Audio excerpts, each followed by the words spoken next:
In this video, we will discuss about staff retention. Employee retention involves taking measures to encourage employees to remain in the organization for a maximum period of time. So every organization wants their employees should work there for a longer period of time and there should be less turnover of the employees. Employees कम छोड़ के जाएं और organization में लंबे समय तक काम करें. And that is what employee retention is. There are few issues related to retaining staffs like employee turnover is a symptom of a deeper issue that has not been resolved. तो बहुत सारे deeper issues होते हैं organisation में, जैसे कि जो employee manager relationship है that is poor, low employee morale, absence of a clear career path, lack of recognition. तो इनकी वजह से क्या होता है, जो एम्प्लॉय है ऑर्गेनाइजेशन को छोड़ सकते हैं, छोड़ के चला जाता है. Employers fail in utilising positive reinforcement methods. Organisation में जितने भी एम्प्लॉयज हैं they require positive reinforcement methods, किसी भी फॉर्म में हो सकता है. तो अगर एम्प्लॉयर्स अपने एम्प्लॉयज़ को पॉजिटिव रीइंफोर्समेंट मेथड्स नहीं यूज़ कर पा रहे हैं, जिससे उनका जो एम्प्लॉयज़ का सेटिस्फैक्शन और रिटेंशन होगा, सेटिस्फैक्शन भी बढ़ेगा और रिटेंशन भी होगा. तो अगर वो चीज़ नहीं मिल रही है ऑटोमेटिकली सेटिस्फाइड नहीं होंगे और रिटेंशन भी नहीं होगा. Failure to first pinpoint the root cause of the retention issue before implementing a program to address. So for example जो एम्प्लॉय टर्न ओवर है वो हो रहा है ऑर्गेनाइजेशन में, धीरे धीरे स्टार्ट हो गया किसी भी एक इशू की वजह से, लेकिन जो ऑर्गेनाइजेशन के मैनेजर्स हैं वो इस चीज़ पे फोकस नहीं करें कि क्यों रिटेंशन नहीं हो पा रहा है, क्यों टर्नओवर हो रहा है. वो सीधा कोई भी प्रोग्राम इम्प्लीमेंट कर रहे हैं जो कि उस इशू को सॉल्व ही नहीं कर पा रहा. तो ऑटोमेटिकली क्या है, वो इशू बना रहेगा और जो स्टाफ मेम्बर्स है वो ऑर्गेनाइजेशन को, या जो एम्प्लॉयज़ है वो ऑर्गेनाइजेशन को छोड़ते रहेंगे. Lack of motivation. अगर मोटिवेशन नहीं मिल पा रहा है तो कोई भी ऑर्गेनाइजेशन में जितने भी एम्प्लॉयज़ हैं उन्होंने वो अगर कैरियर पाथ सिलेक्ट किया है तो उसके पीछे कुछ ना कुछ उनका पर्सनल गोल भी है, पर्सनल कैरियर गोल्स भी. उस ऑर्गेनाइजेशन में आके वो उस जो उनका पर्सनल कैरियर गोल है उसको अचीव करने की कोशिश करते हैं. ठीक है, तो अगर मोटिवेशन नहीं मिलता है तो वो उसको अचीव नहीं कर पाएंगे और कहीं ना कहीं से वो ऑर्गेनाइजेशन को छोड़ देते हैं. Lack of programs such as mentoring, leadership development, networking that are geared specifically towards women to retain top talent and decrease turnover cost. So अगर ये स्पेसिफिकली पॉइंट टू वुमेंस के लिए, तो वुमेंस के लिए भी अलग से प्रोग्राम्स होने चाहिए जो कि उनके मोरल को इंक्रीज करते हैं और रिटेंशन को इम्प्रूव करते हैं. Then no well-defined metrics for evaluating an employee's contribution to achieving business goals. सो आप इवेलुएट कर रहे हैं एक कैटेगरी के एम्प्लॉयज़ को, लेकिन आपके पास कोई क्राइटेरिया नहीं है किसके बेसिस पे आप कर रहे हैं. अगर वो बेसिस क्लियर नहीं है, if the employees are not having well defined metrics for evaluation, तो जो रिजल्ट आएगा जिस भी बेसिस पे उनको इवेलुएट किया जा रहा है उसका कोई क्राइटेरिया नहीं है, तो जो रिजल्ट होगा वो बायस्ड होगा. और जो एम्प्लॉय अपना पूरा एफर्ट देके काम कर रहा है उसको कहीं ना कहीं से वो चीज़ बुरी लगेगी या वो सेटिस्फाइड नहीं होगा उस रिजल्ट से. Automatically it will result in turnover. Now, various ways to increase staff retention.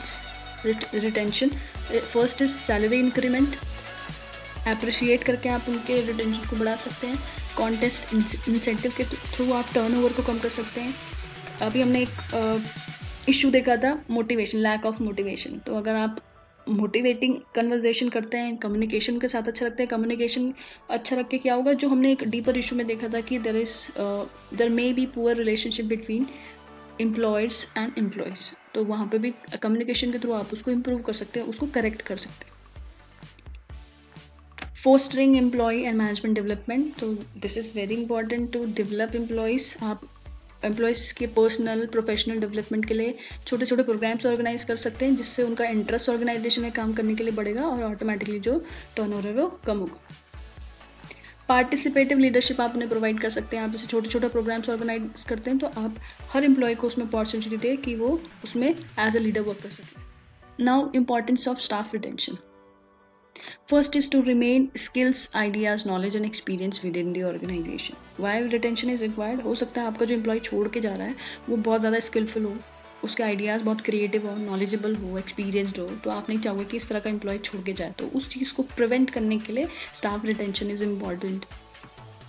To save cost involve in replacement of employees. आप जब भी किसी भी एम्प्लॉय की जगह में किसी को एक रिप्लेसमेंट लेके आते हो तो उसके लिए आपका बहुत ज़्यादा कॉस्ट लगता है। फॉर एग्जांपल आपको मनी उसमें इन्वेस्ट करना पड़ेगा रिक्रूटमेंट प्रोसीजर के लिए, एडवर्टाइजिंग के लिए, फिर वो एग्जाम इंटरव्यू कंडक्ट करने के लिए, तो वो अननेसेसरी एक्सपेंसेस हो जाते हैं। इससे अच्छा है कि आप स्टाफ रिटेंशन पे फोकस करो।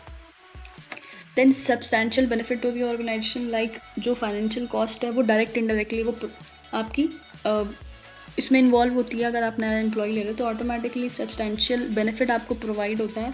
वो एम्प्लॉय अगर आपका स्किलफुल है, नॉलेजेबल है, आपको वो वैसे भी बेनिफिट प्रोवाइड कर रहा है, और इनडायरेक्टली आप उस कॉस्ट को भी प्रिवेंट कर रहे हो जो कि उसके बाद न्यू एम्प्लॉय लेने के लिए आप यूज़ कर सकते हो।